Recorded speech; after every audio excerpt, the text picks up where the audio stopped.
Ayan po guys, nakita po natin na tulong-tulong silang naglilipat ng mga buhangin pababa doon sa may tabing dagat.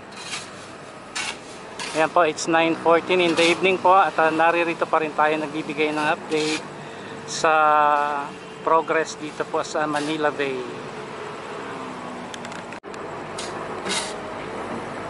Ayan po at subaybayan po natin yung pagtatambak ng mga bagong buhangin dito sa Manila Bay.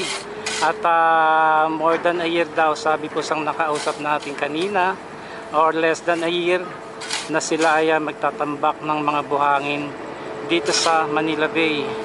At kung nakita natin kanina, maaga pa lang 9 na truck yung tinambak dyan kanina. At ngayong gabi nga nakita nga natin ng personal ang paglalagay ng mga buhangin dyan sa ibabang bahagi ng Manila Bay.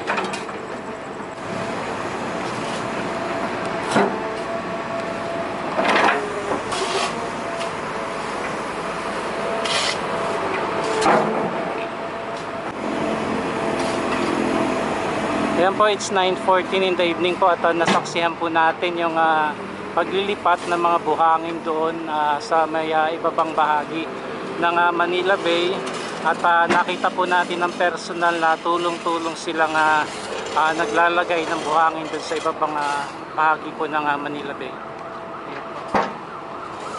At hopefully maabutan po natin yung mga parating na mga buhangin na darating ngayong gabi.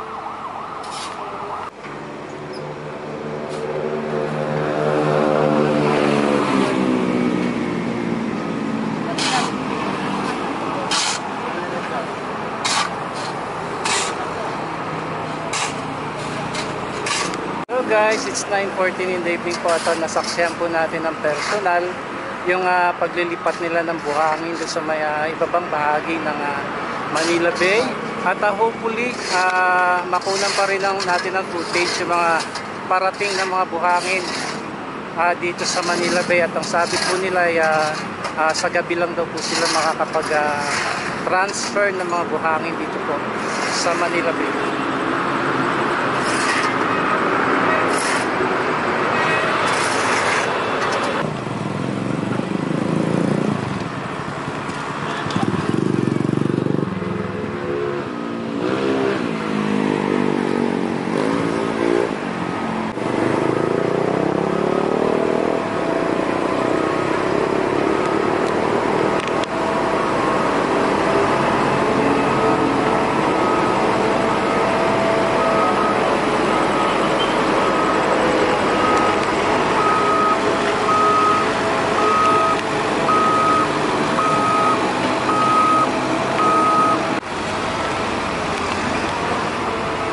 Yan po, nakikita po natin na tinatransfer nila yung mga bakal na nakalagay dun sa kabila at nililipat nila sa gawing dito.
Kung nakita po natin kanina ay nais po ng MMDA yung mga bakal sa may tapat ng drainage po upang maiwasan na rin yung pagbara ng mga buhangin na ilalagay po doon sa Manila Bay.